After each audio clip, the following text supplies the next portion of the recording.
During the Civil War, the Red Guard units, which began to form immediately after the February Revolution, became the basis for the creation of the Workers' and Peasants' Red Army.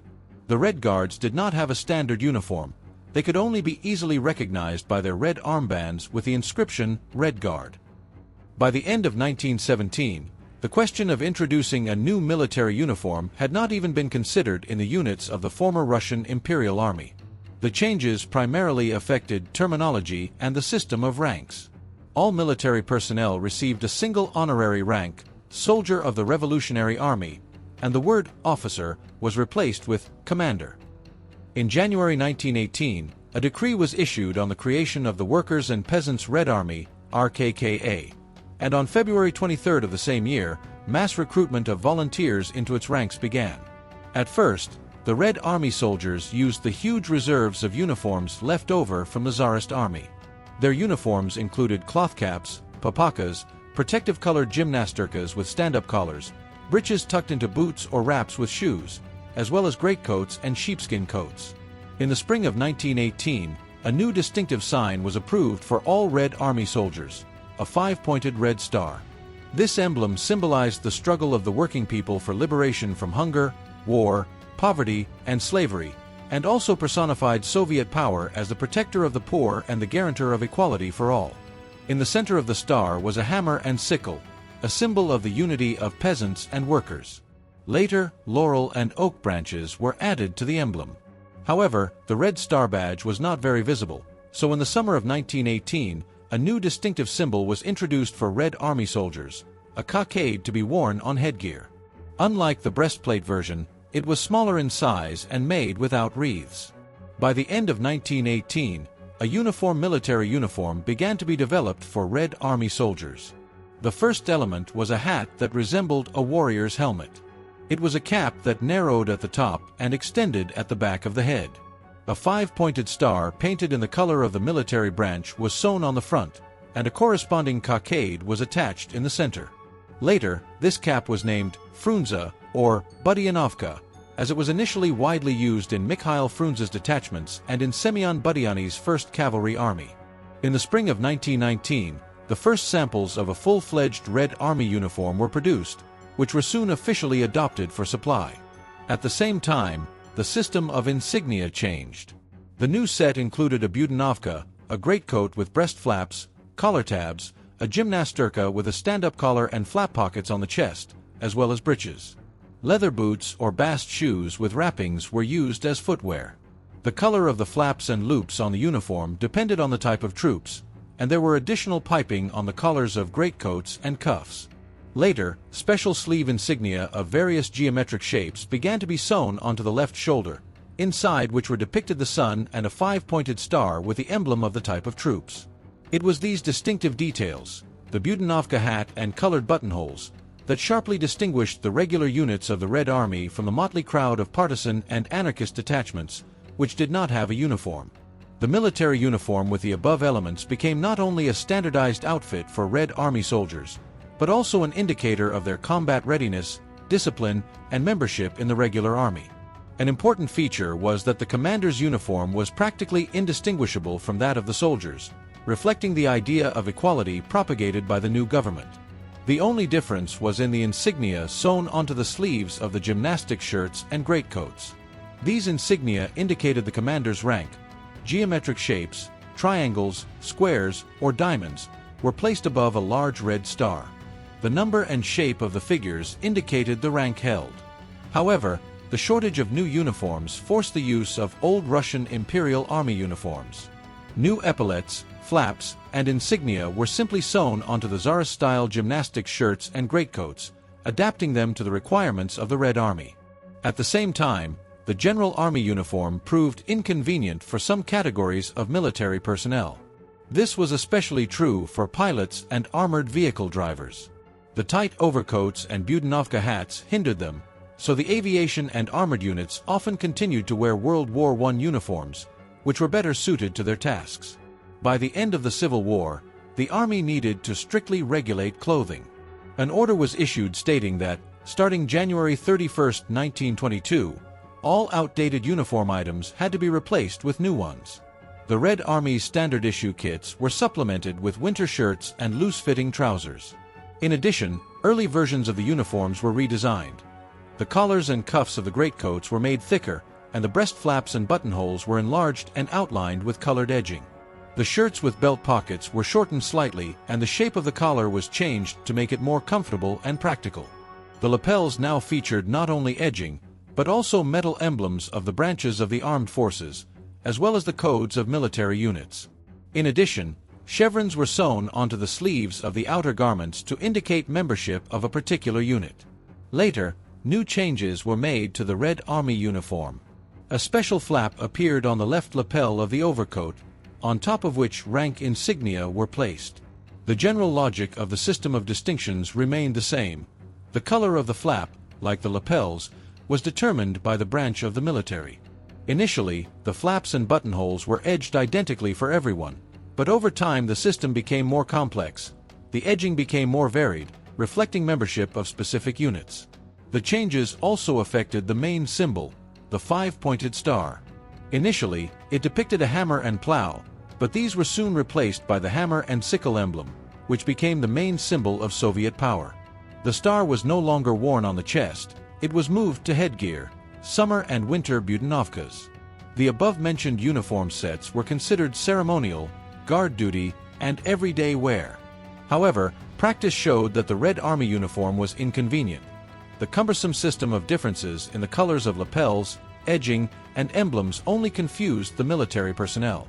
Over time, it was simplified, and gradually the early complex system lost its significance altogether. As for the Navy, a separate, strictly regulated uniform was approved for sailors of the Workers' and Peasants' Red Fleet. For commanders, it included a single-breasted blue or white tunic, a black jacket to be worn with a white shirt and tie, white or black trousers, and a black cap with a gold anchor. In the cold season, the outfit was complemented by a single-breasted coat and a black fur hat. Sailors were given a simpler uniform, a blue or white Dutch jacket with a uniform collar, a peakless cap with a ribbon and a white cover on the crown, black trousers, and boots. In winter, a double-breasted pea coat, a wool coat, and a fur hat were added. The insignia of the Naval Command Staff consisted of yellow stripes of a certain width, above which was a red star with a golden border. Sailors and junior command staff had a special sleeve insignia sewn onto their left sleeve, indicating their specialty. In peacetime, the Red Army introduced a personnel territorial principle of recruitment, and with this began the next stage of reforms in military uniforms. The 1922 uniform, created under the influence of the Civil War, had many shortcomings. It was uncomfortable to wear, and the brightly colored flaps on the chest not only made the suit heavier but also exposed soldiers on the battlefield. Therefore, in 1924, the decorative elements were removed, and the sleeve flaps were also discarded. The commander's insignia was moved to the lapels, and new uniform elements were developed for the ground forces. The summer uniform for enlisted personnel now included a gymnasturka with breast pockets, sharovary, and a cap with a chin strap, to which a Red Army star was attached. Collar tabs with colored edging indicating the branch of service were sewn onto the corners of the gymnasturka collar. In winter, the outfit was complemented by insulated baggy trousers and a tunic with breast pockets and a stand-up collar. Collar tabs with edging were also placed on the collar. In cold weather, soldiers wore dark gray Budinovkas, which were more practical than the earlier light-colored versions. The uniforms of commanders differed in that their gymnasturkas and French jackets had additional patch belt pockets. The upper part of the garment was always belted. Boots were used as footwear. All these uniforms were considered universal. They could be used as everyday uniforms, guard uniforms, and field uniforms. At the same time, uniforms were also developed for Air Force personnel, taking into account the specifics of their service. Experimental uniforms for the Air Force, AF, created in the first half of the 1920s, did not initially differ greatly from those of the General Army. They included a blue shirt with breast pockets, trousers, and a cap. During the cold season, the uniform was supplemented with insulated trousers, a warm shirt, a tunic with breast and waist pockets, a winter cap, and a blue coat with patch pockets. The collar tabs were blue with red edging. Boots were used as footwear. However, in 1925, a new uniform was approved for the Air Force. Enlisted personnel continued to receive standard Army uniforms, but commanders were given a different type of suit. It consisted of an open jacket in a protective color with breast and waist pockets, trousers, a shirt with a tie of the same protective shade, and a cap with a lacquered visor. The lapels of the jacket had blue epaulets with dark blue edging. In winter, the outfit was complemented by an infantry greatcoat and a warm cap. A year later, the Air Force Command officially received blue winter uniforms, which remained in use until the mid-1930s. At that time, the summer uniform remained the same as for the rest of the Army. In the mid-1930s, the modernization of the Red Army uniform became relevant again, but now more from an aesthetic point of view. New blue and gray suits were approved for Air Force and Mechanized Forces commanders. The purpose of these innovations was to emphasize the prestige and elitism of service in the aviation and in the new, then still experimental, mechanized units. Open tunics with breast and waist pockets, trousers, white shirts with black ties, peaked caps with a red star sewn on, and caps with cockades were introduced as dress uniforms for the command staff. Crimson or blue piping appeared on the sleeves of the tunics and on the side seams of the trousers. The lapels with this piping featured buttonholes that corresponded in color to the specific branch of the military. Caps for command personnel began to be sewn with a colored visor, emphasizing their affiliation with a particular branch of the armed forces. In the cold season, the uniform was complemented by a double-breasted winter coat with patch belt pockets and colored edging on the collar. A belt with a badge and boots were also mandatory elements. The uniform of military sailors during this period remained virtually unchanged and preserved the traditions of the Russian Navy. However, new clothing designs were introduced for land forces commanders. They were required to wear a closed French jacket with a turn-down collar and breast and waist pockets. The trousers had colored trim depending on the type of troops, and the caps had a lacquered visor and a colored rim with piping. In the summer, in addition to a gymnasturka and blue trousers, commanders were officially allowed to wear a white shirt. In winter, a Budanovka cap was most often used as headgear, as well as boots and a double-breasted overcoat. Instead of an overcoat, it was permissible to wear bekeshas and sheepskin coats, which were necessarily belted with a buckle decorated with a five-pointed star. Later, during the cold season, it was permitted to wear a Ushanka hat, but it was not considered part of the standard uniform and had to be purchased at one's own expense. Personal military ranks were also introduced for the command staff, which was an important step in the formation of a full-fledged hierarchy in the Red Army. In addition, red squares appeared on the sleeves, which later transformed into the more familiar epaulets and insignia. As for the rank and file, soldiers of the ground forces wore summer or winter gymnasturkas, trousers, a belt with a single tooth buckle, and a peaked cap or cap. In winter, light uniforms were replaced by Budanovka hats, single-breasted overcoats without epaulets, sheepskin coats, and canvas boots. An important innovation was that, starting on February 13, 1935, all Red Army soldiers were officially required to wear a white collar, which was sewn into their gymnasturka, French, or jacket. This element emphasized neatness, gave a tidy appearance, and became another symbol of discipline in the Red Army. Leave a comment if you also had to sew in a white collar.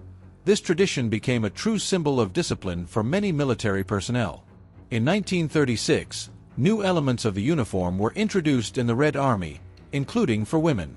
Their winter kit included a woolen gymnastics shirt, an open tunic, a greatcoat, a dark blue skirt, a Budanovka hat, and boots. The summer uniform consisted of a gymnasturka, a belt, a blue skirt, boots, and a dark blue beret. In March of the same year, new insignia for the branches of the armed forces appeared. At the same time, there was discussion about introducing a special parade, dress, uniform for enlisted personnel and officers, which would differ from the everyday, work, or guard uniform. The idea was almost implemented.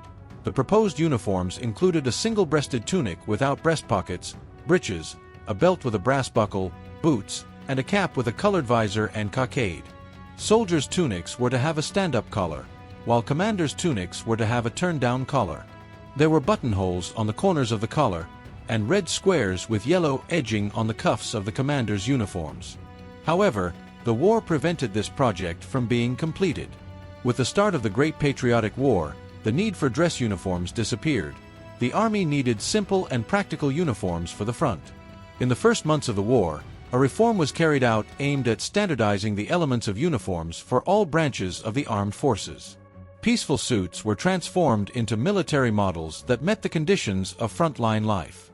With the start of the war, the open tunics of pilots and tankers were abolished. A uniform color of protective khaki was introduced for all branches of the armed forces, as well as muted insignia that were less noticeable in combat conditions. The uniform for women was also changed. It was supplemented with a protective colored cloth beret, summer and winter dresses, and a coat with open lapels. For enlisted personnel, the main summer headgear became the peaked cap, which quickly gained popularity as an everyday and field element of the uniform. During the cold season, the uniforms of enlisted personnel and sergeants included quilted trousers and jackets, double-breasted peacoats, and a fur hat with ear flaps. It was the fur hat, first used on a large scale during the Soviet-Finnish War, that finally replaced the Budanovka hat, which was considered outdated and impractical. The situation with uniforms was complicated by the harsh conditions at the front. By 1943, after massive losses and destruction, military uniforms had to be produced from scratch, as most warehouses and factories had been destroyed. The new 1943 uniform was largely reminiscent of the pre-revolutionary Army uniform and even brought back some of its elements. The main innovation was that the epaulettes were once again placed on the shoulders of the soldiers. At the same time, the word officer returned to the official military lexicon, having previously been replaced by the term commander. Next, the epaulettes were changed. They were completely removed from the field uniform, and on the collars of greatcoats, the epaulettes became rectangular. A button with the Red Army emblem was sewn onto the upper part of the epaulettes. In the summer uniform sets for enlisted personnel, the gymnasturka shirt was given a stand-up collar, and the breast pockets were removed. The uniform was always belted with a single-prong buckle. The officer's everyday uniform looked more presentable.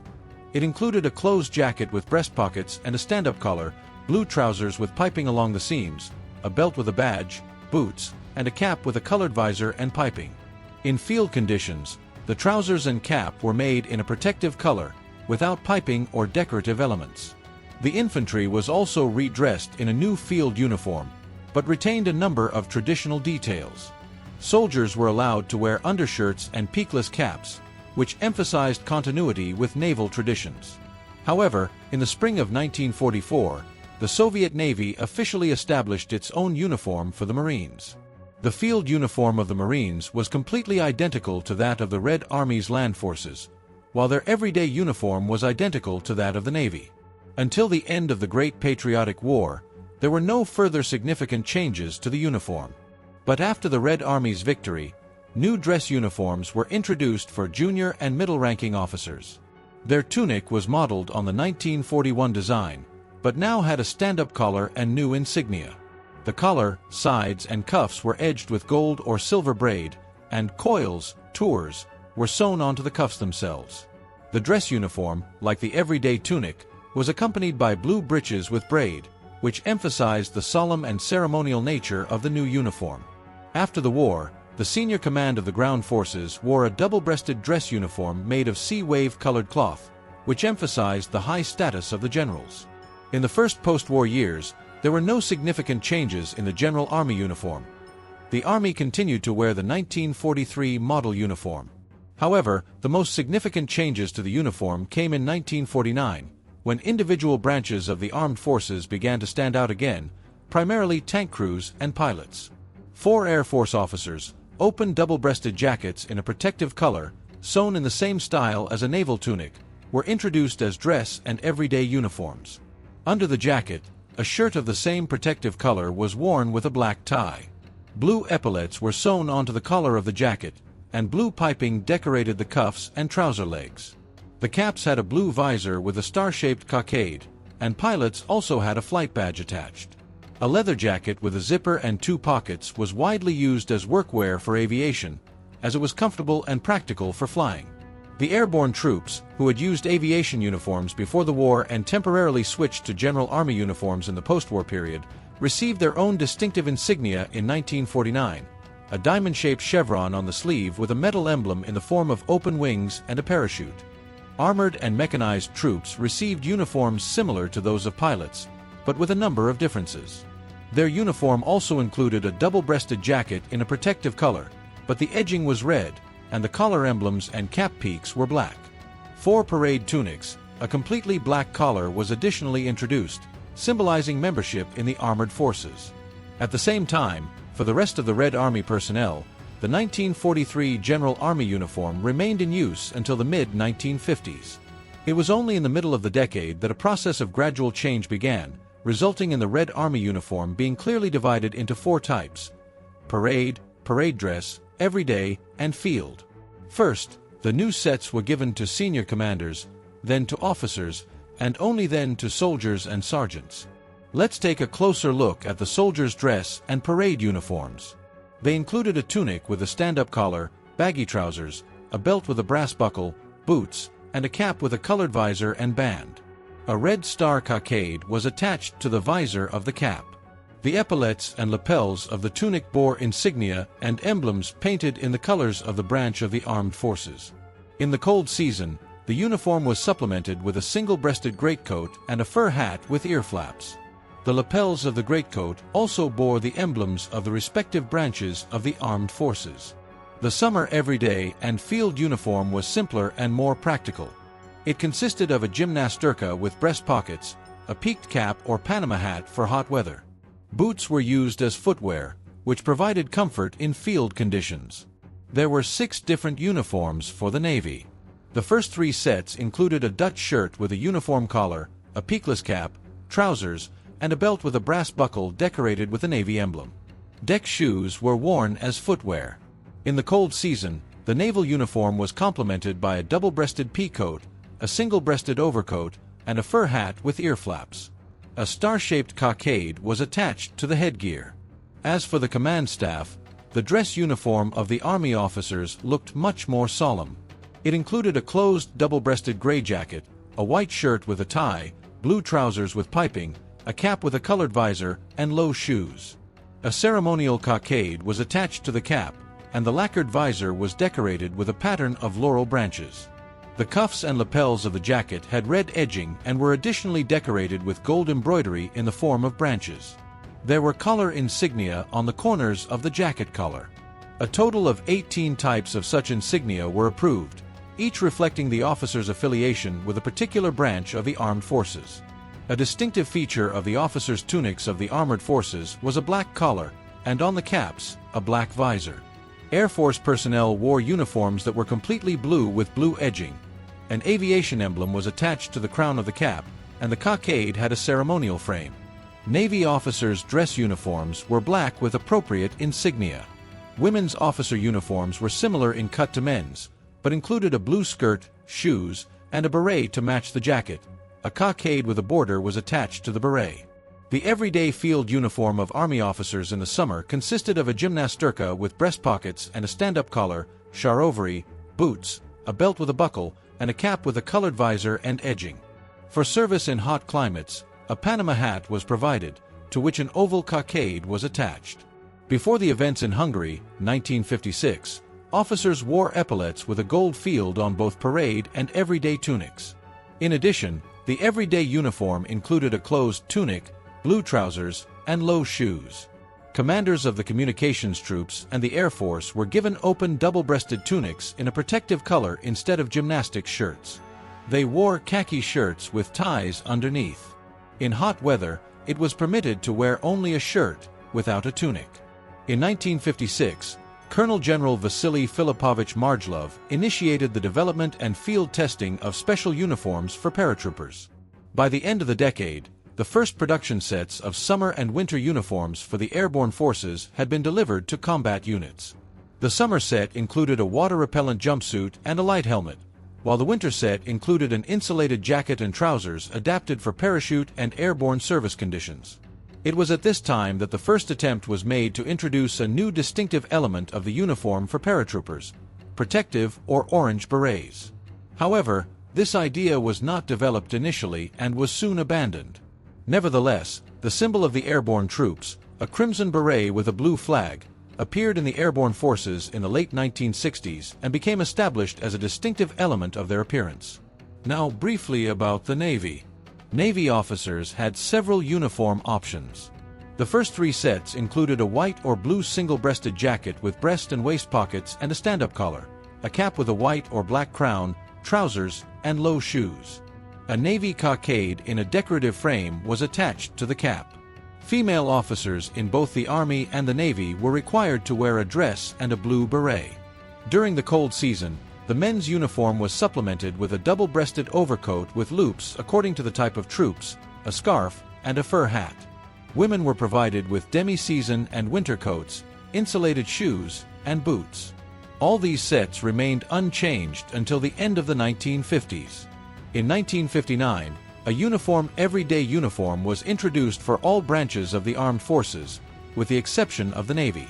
For junior and middle-ranking officers, as well as soldiers serving beyond their term of service, a single-breasted open jacket in a protective color was introduced.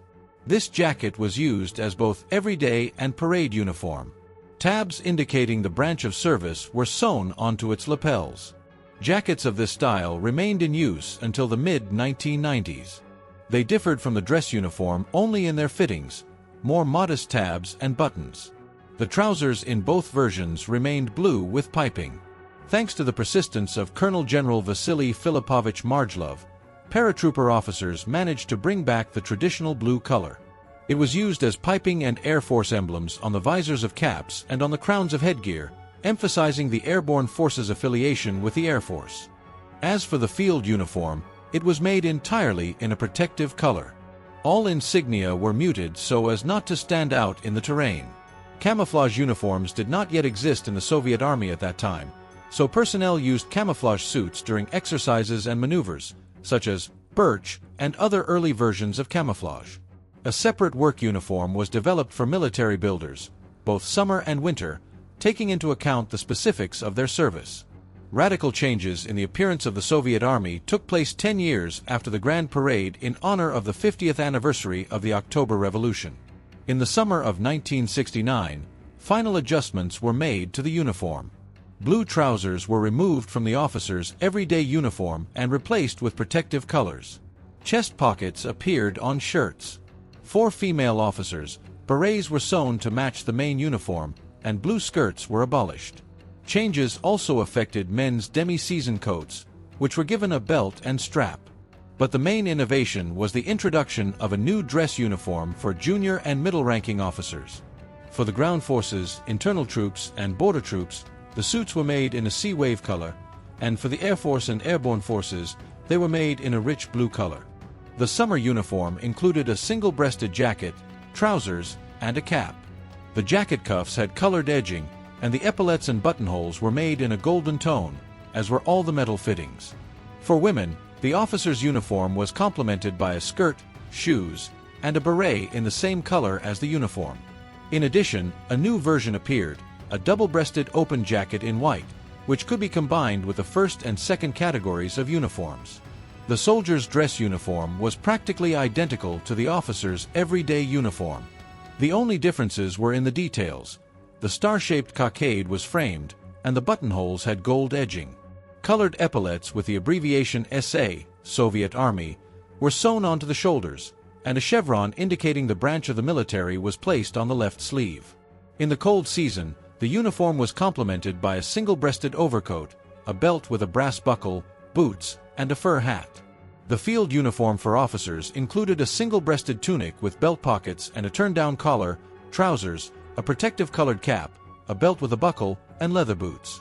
All accessories, buttonholes, and insignia were made in a muted version. In winter, a pea coat with belt pockets, insulated trousers, and a fur hat were added to this set. The field uniform for soldiers consisted of a single-breasted tunic with a turned-down collar and pockets, trousers, a belt with a protective colored buckle, canvas boots, and a peaked cap or Panama hat for hot climates.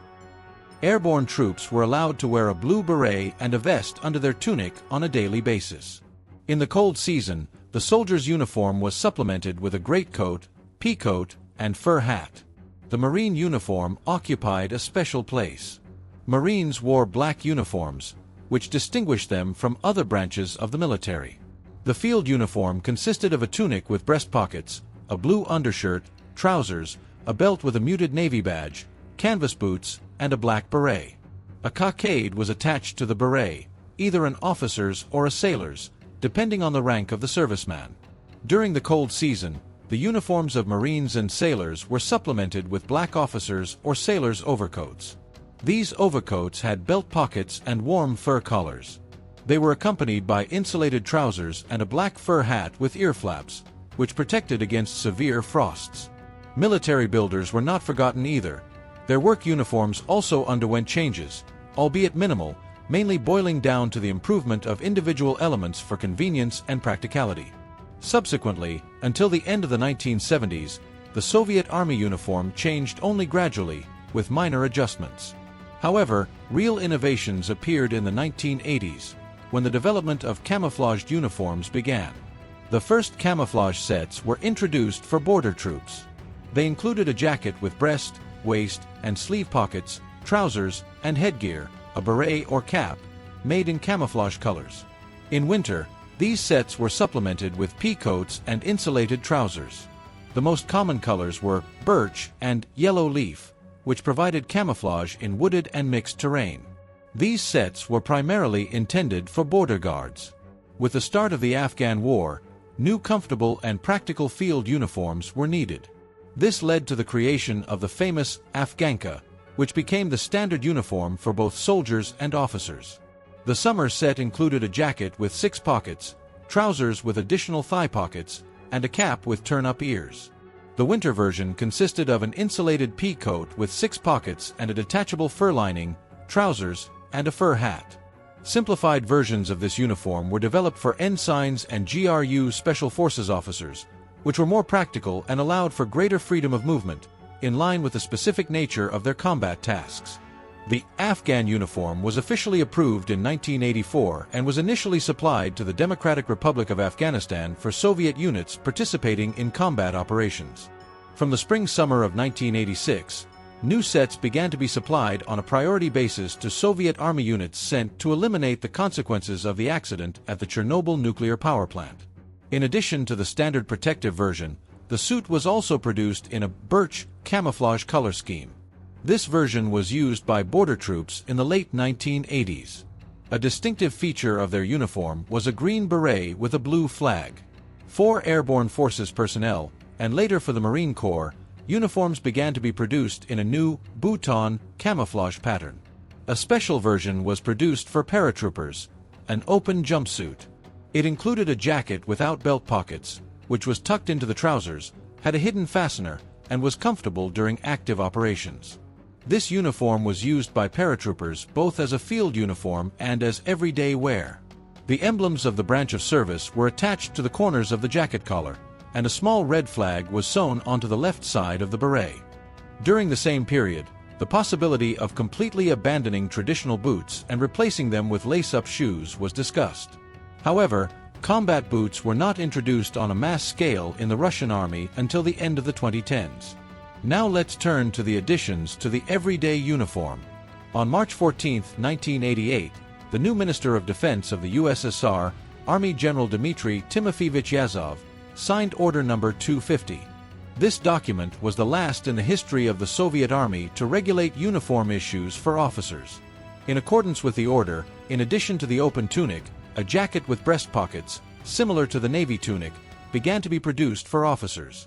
In addition, during the summer, officers were allowed to wear short-sleeved shirts, which made service much easier during the hot season. The final reform of the uniform, which is worth considering, was planned back in 1990.